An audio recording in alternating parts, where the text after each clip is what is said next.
Hey everyone, how's it going? Forrest here, again with another installment of my complete analysis of all of J.S. Bach's chorale harmonizations. Today we're looking at Alles ist an Gottes Segen, which translates to everything is at God's blessing. This is a fairly straightforward chorale from a harmonic standpoint, but there are some interesting tidbits regarding the forms of the cadences in this chorale that lead to some ambiguity. We're going to be comparing the second phrase to the fifth phrase because of their similarities, but also the fact that they're fundamentally different in terms of what's, at least the way that I hear it, the tonic in both of their contexts despite their similarities. So we're just going to hop right into the analysis. 1 sharp in the key signature. We start on G major, we end on G major. I reckon we're in the key of G major. And after our tonic triad, we get another tonic triad, G, B, D, and G. No need to reanalyze. And then we have F sharp, A, D, and D. That's D major over F sharp, which is a 5-6 chord. One of the more common opening progressions in Bach's chorales is 1 going to 5-6 and then going to 1 again, which is what's happening here. G, B, A, and D, but this A is a 9/8 suspension over the bass, but we know that G major is being implied here. We then have G, E, A, and C. Kind of an interesting chord here. This is A minor 7 over G, which is 2-4-2. Typically in cadential situations, we would expect like 2-6-5 or maybe even 2-6 or 2 in root position, but here we have 2-4-2. And this resolves the way that we would expect to a 5-chord in first inversion, F sharp, D, A, and D, 5-6. This D and this F sharp here are both chord tones, so we don't need to mark them. And then we have G, D, G, and B, and here is our first cadence. So if you have an opinion about this, please leave it as a comment below. Is this an imperfect authentic cadence, or is this an authentic cadence? Because the cadential progression ends pretty much here at G major where B is in the melody, but then the chord gets revoiced again as G major with the tonic in the melody. So yes, this is where the phrase ends, but as far as the cadence's function is concerned, I feel like it kind of ends here. So I'm going to go ahead and put imperfect authentic cadence / perfect authentic cadence here, and I kind of intuit this as a perfect authentic cadence, and really the fact that the phrase has 2 tonic triads with different structures just adds a little bit of ambiguity there. I don't know. It just feels like a perfect authentic cadence to me because that's what it ends with, but maybe this is an imperfect authentic cadence. Who knows? Okay, so looking ahead to the next phrase, I do think we modulate to D major at some point. When I was first listening to this phrase, it did sound like it was a half cadence in the key of G major, but I do think we modulate to the key D major for a couple of reasons. 1, we get a phrase in the key of D major immediately afterwards, and I feel like this might be functioning as a preparation. And 2, the fact that we have this contrapuntal figure here in the cadence, we're not just getting A major preceding D major and A major being a substitute for 2, but rather, I think what's happening here on this first beat is if we take an aggregate of all the tones and we look at everything that's part of the big picture, it's this F sharp that's kind of the outlier, and this is some type of E minor 7 chord, and that would be 2 of D major. So this really does look like a 2-5-1 in the key of D. But we're going to start in the key of G major, G, D, G, and B. That's our tonic triad again, no need to reanalyze. Passing tone in the bass, B, D, G, and B. That's another G major chord, but that's in first inversion, so we'll just change the figure bass, no need to reiterate the Roman numeral. Passing tone in the bass again before we get D major, D, D, G, and A. This G is a 4-3 suspension over the bass, but we know that 5 is being implied because it's going to resolve on the next beat. But typical Bach, he changes the bass, F sharp, D, F sharp, and A, so the 5 chord turns into a 5-6 chord. It does turn briefly back into root position on the and of the beat though, because we have an entirely intact chord. I think it's interesting to keep track of when Bach changes the bass and the chord stays intact, like all of the notes that were in the original spelling are still there when he changes the bass, because it's not always the case. That's just something that's interesting to me to track, because if you've been watching my videos, sometimes I mark it, sometimes I don't. that's the thing that keeps me from marking it every time, is whether or not the chord is entirely intact when you take the 8th note on the offbeat off of the harmonic rhythm. And I do think this 5-6 chord might be where we go to the key of D major. I'm just going to go ahead and mark it as our tonic triad in first inversion. We have a zone here. We could analyze this entire phrase in D major if we wanted to. Maybe, actually, now that I say that, maybe not before this C natural here, just because of the fact that it would be harder to argue in favor of a modulation occurring when we don't have the leading tone there. That would maybe even imply that there was some modality going on, but maybe from this D major would be the beginning of the zone, and this A major might be the end of the zone, because the modulation, I think, definitely happens by the time we see these C sharps, so we have a bit of wiggle room in terms of where we're going to analyze. But here, this F sharp, I think, is the non-chord tone here. We have B, D, and G. I suppose this could be a 4-6 chord, but I do think this is actually more of an E minor chord. We see Bach leap up from B to E a couple of times in the chorale, and I think that this is implying some type of E minor 7 chord, and if that was the case, maybe this is a 2-4-3 chord, or maybe it's some type of 2 chord. I'm going to mark it as a 2-4-3 because B is the first tone in the bass that we hear, but ultimately what matters is that I think this is some type of E minor sonority, and the rest of the chord tones are, or the rest of the notes across the beat are chord tones for that reason. Then we get C sharp, A, E, and A. That's A major in first inversion, which is 5-6. A, C sharp, and A. See, this is an example of the chord not being entirely intact because we're missing the 5th of the chord.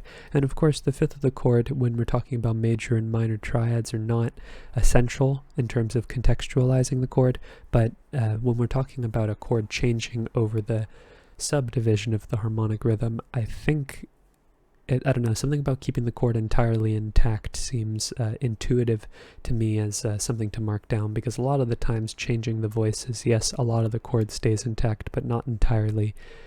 So that separates like what's going on here versus what's going on here. And if that doesn't make sense, that's okay. That's just something that I put in my own analysis. What matters is that there's an A major chord going here. And then we get D major, D, A, D, and F sharp. That's a tonic triad. And similar fashion, I think this is a perfect authentic cadence just because we end on a chord with a tonic in the melody. And when we look ahead, we have another perfect authentic cadence in the key of D major. This one is much more plain. We can see the fact that there really isn't a lot of ambivalence going on here, and Bach pretty much avoids C in all of the voices until we get to this C sharp right here, which clearly leaves the key in the D major state. So after our tonic triad, we have D, F sharp, D, and A. It's another D major triad, no need to reanalyze. We have a couple of passing tones in the lower voices before we get F sharp, A, D, and A. That's our tonic triad in first inversion. We're seeing some similarities to the second phrase here in terms of the structure. Then we have D, F sharp, D, and A. See, same thing going on here where we're getting the entirety of the chord intact, just like this D major chord here. And then we have G, G, D, and B, which is a 4 chord. So instead of going to 5, which would involve using C, Bach goes to G major, which doesn't use C, and keeps the idea of D major intact, or maybe even ideates about G major, because D going to G major would be 5 going to 1. Ultimately speaking, I think it's interesting that he goes out of the way to avoid C sharps here. A passing tone in the melody as well before we get D, A, D, and F sharp. That's another tonic triad. But the G here is an accented non-chord tone. Sorry, D, A, D, and G. This G is an accented non-chord tone, kind of functioning like a 4-3 suspension over the bass. And then we go to like a suspended A major chord, A, D, and E. This D is a 4-3 suspension. This B is like a lower decoration enclosing the C sharp, but we know that 5 is being implied, A major. And then we get A, C sharp, and E, which is just resolving the suspension. This G is like a delayed passing 7th. This F sharp is a very brief anticipation. This D is also an anticipation. And then we cadence on D major, which is our tonic triad in the key of D major. All right, on our way to the second system, we have another one of these imperfect authentic cadences / perfect authentic cadences, but again, I think this is a perfect authentic cadence. That's just my opinion. Maybe I'm just splitting hairs here, making a mountain out of a molehill, but really I think there's an argument to be made that imperfect authentic cadences, that these are imperfect authentic cadences rather than perfect authentic cadences. So we're going to start things off in the key of D major, I believe. We have no reason to think that we would be leaving the key of D major, in my opinion, just because of the fact that we follow up a phrase in the key of D major with another D major chord. So D, F sharp, A, and D. That's another tonic triad. Again, when this comes up in the chorales, I like to mention it. When I have the same Roman numeral repeated over the course of 2 beats, a la the first 2 beats here, 1 going to 1, I won't repeat it. But when the system breaks, I will repeat it, and that's just more of a continuity thing. Like, yes, hypothetically speaking, I wouldn't need to write this in because it's implied from the previous chord, but I think it's more of a courtesy than anything else, and it's just something that I picked up from like harmony classes and analyzing over time. But I do think this is the point, or I guess rather the second D major chord, D, F sharp, A, and D is the point that we modulate back to the key of G major, D now becoming our 5 chord. And the main reason why is because we have this C natural here, and of course it's supported by the fact that we have this really crunchy chord afterwards with the G sharp and the F natural, the fully diminished 7th.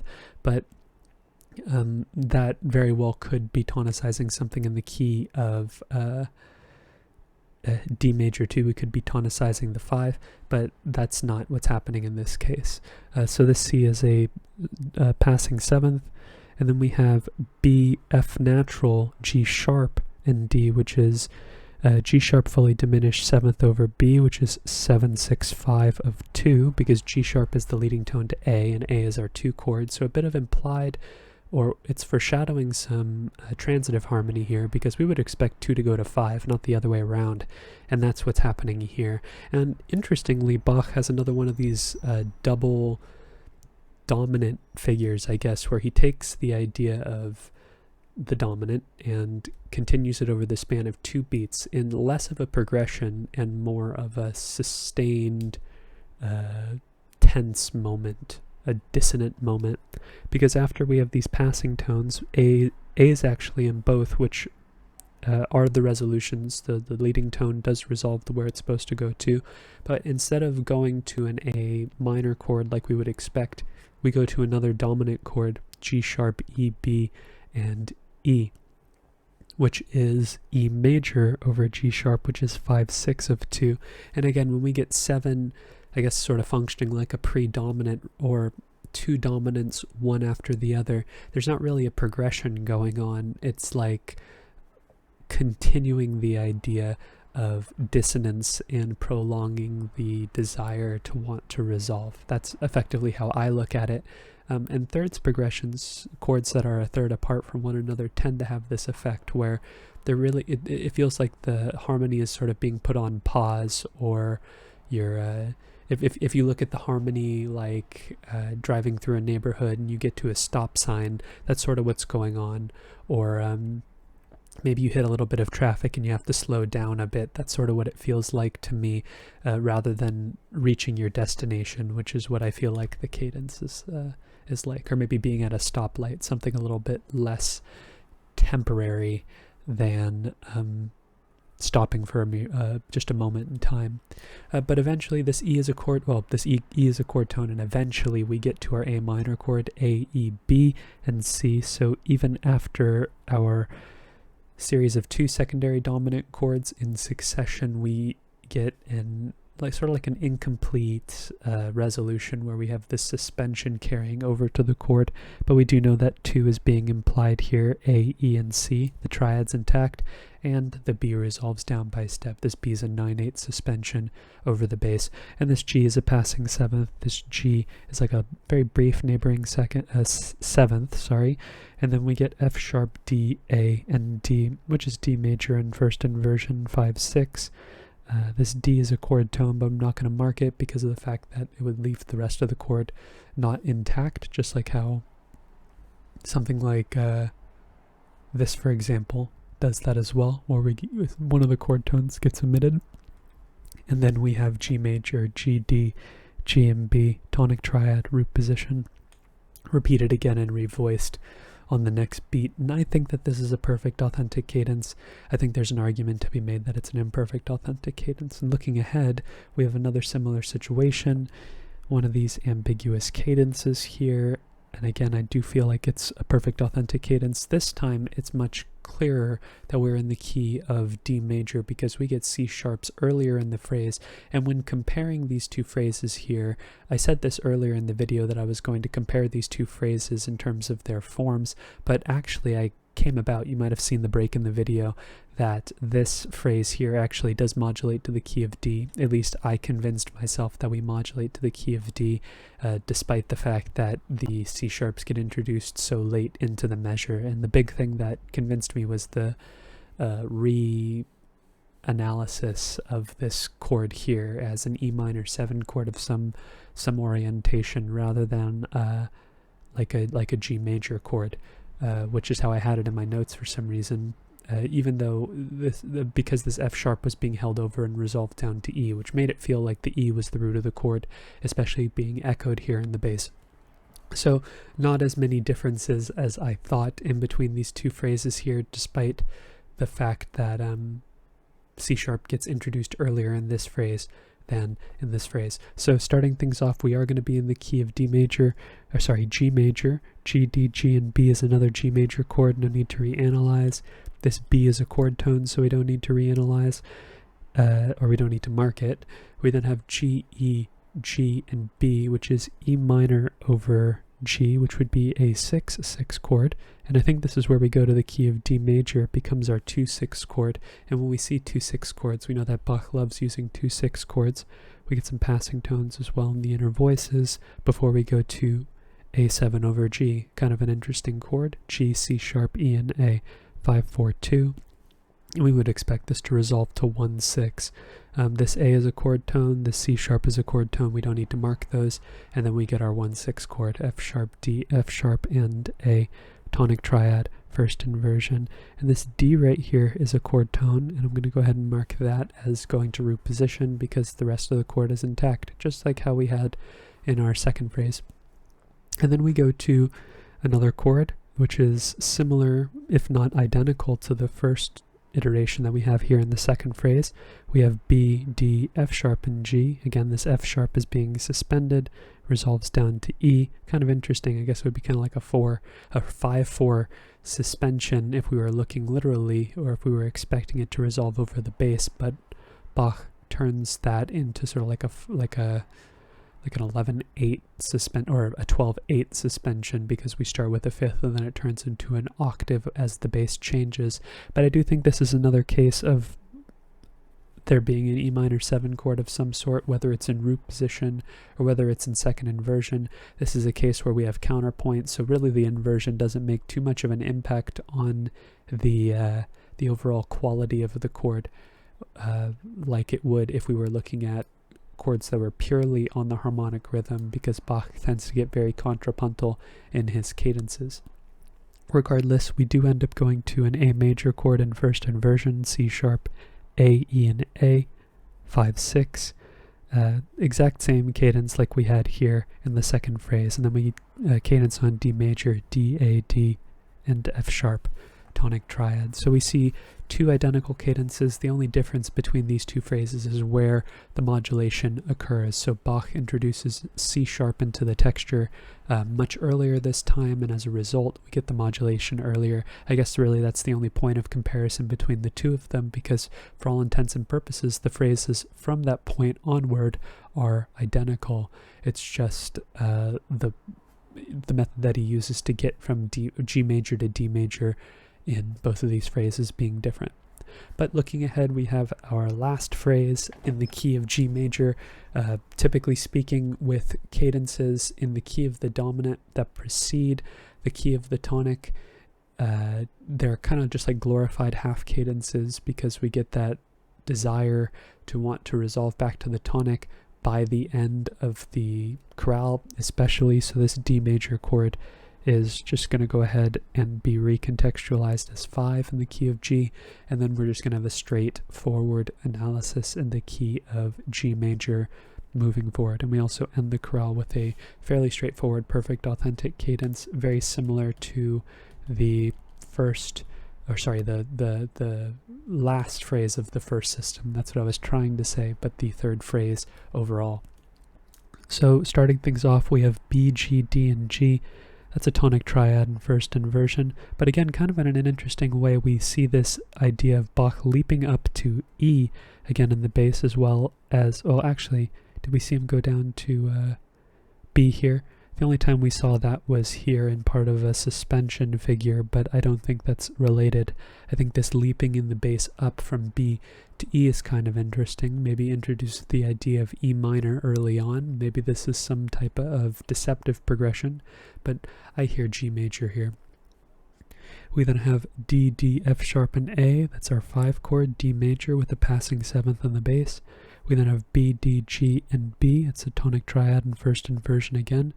And then we have 4 voices moving off of the harmonic rhythm, and then you know in virtually every case that there's a chord going on here that's being subdivided. And it's actually a very logical chord in terms of Bach's chord progressions. We have A, C, F sharp, and C, which is F sharp diminished in first inversion, 1, 6, 7, 6. If you've watched my videos in the past, or you're just aware of Bach's usage of this progression, you know it's going to be on the other side.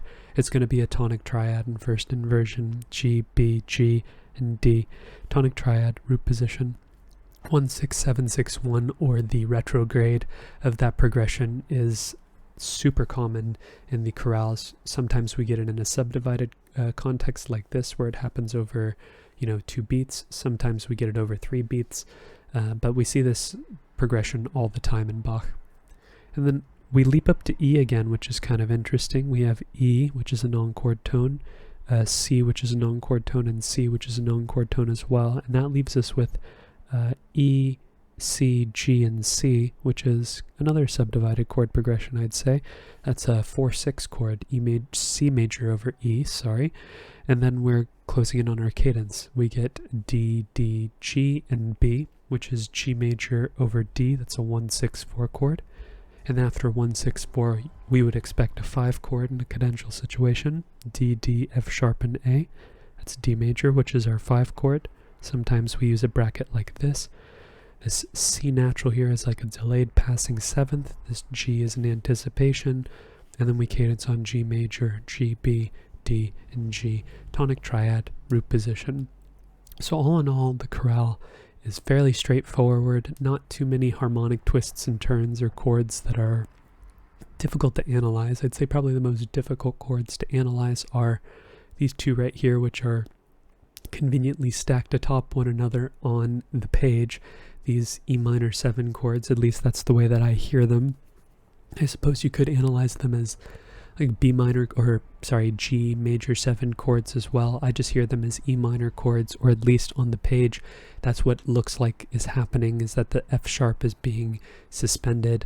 We see the idea of Bach bringing a suspended tone into pretty much every single cadence except for the first one. Oh, I know, even in the first one he brings in a suspended tone, so each of the voices gets a suspended tone at some point except for the melody. Clearly there's some intention behind that. Sorry about the siren behind me. But other than that, fairly straightforward chorale. Interesting that we have 2 secondary dominants being bridged together here, or being part of a 2-beat figure. That's always very interesting to see. Maybe even introduces the idea of maybe a very brief modulation to A minor, but I don't really think that that's the case in the big picture, in the grand scheme of things.